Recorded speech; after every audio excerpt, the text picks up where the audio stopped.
इश्क दे अंबरी उडारियां मैंने प्यार दियां चढ़ियां खुमारियां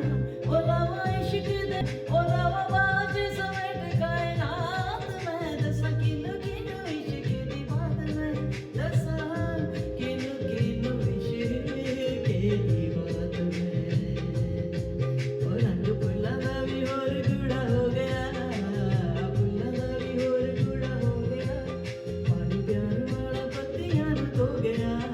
अज उसदा दीदार मैनूं हो गया ना गल मेरे वस दी रही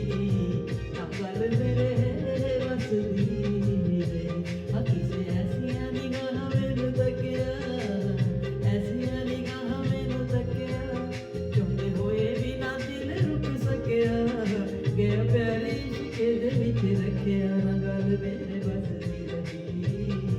ना गल मेरे वस दी रही किसे ऐसियां निगाहां मैनूं तकिया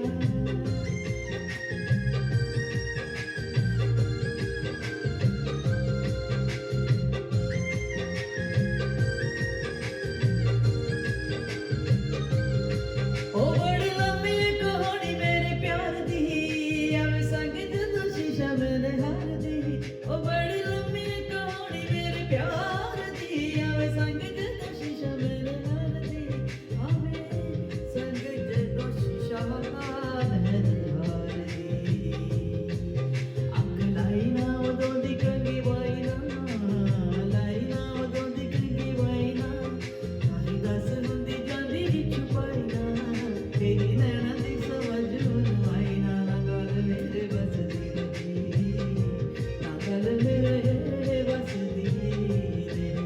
किसे ऐसियां निगाहां मैनूं तकिया ऐसियां निगाहां मैनूं तकिया झुके होए भी ना दिल रुक सकिया गया पैर इश्क दे विच रखिया ना गल मेरे बस दी रही ना गल मेरे बस दी रही किसे ऐसियां निगाहां मैनूं तकिया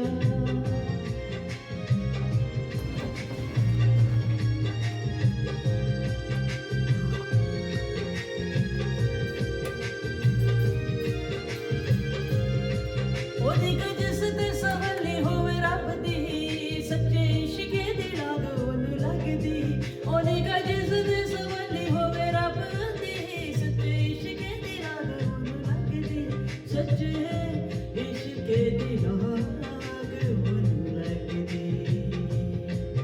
रोम रोम जिस जिंदड़ी है बसिया रोम जिस जिंदड़ी है बसिया मेरी अपनी परां दी मैनूं दसिया जदों तक मैनूं निमा जिहा हसिया ना गल मेरे बस दी रही ना गल मेरे बस दी रही किसे ऐसियां निगाहां मैनूं तकिया ऐसियां निगाहां मैनूं तकिया झुके होए भी ना दिल रुक सकिया गया प्यार इश्क दे विच रखिया ना गल मेरे बस दी रही ना गल मेरे बस दी रही किसे ऐसियां निगाहां मैनूं तकिया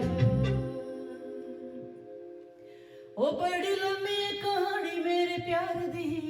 आवे संग जदों शीशा मैंने हार दी ओ बड़ी लंबी कहानी मेरे प्यार दी आवे संग जदों शीशा मैंने हार दी आवे संग जदों शीशा मैंने हार दी अख लाई ना उदों दी कंगी वाई ना लाई ना उदों दी कंगी वाई ना ही दस हुंदी जांदी विच पाई ना कही नैना दी समझ मैनूं आई ना ना गल मेरे वस दी रही ना गल मेरे वस दी रही किसे ऐसियां निगाहां मैनूं तकिया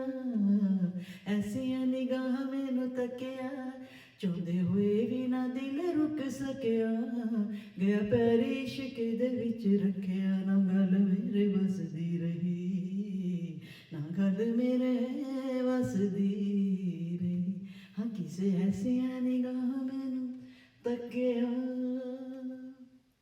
क्या खूबसूरत गीत सतिंदर सरताज लास्ट ईयर ग्लासगो आए थे मैंने इनका कॉन्सर्ट अटेंड किया था बहुत मज़ा आया ज़बरदस्त लाइव सुना उनसे उम्मीद है आपको मेरी कोशिश पसंद आई होगी। Thank you. अस्सलाम वालेकुम।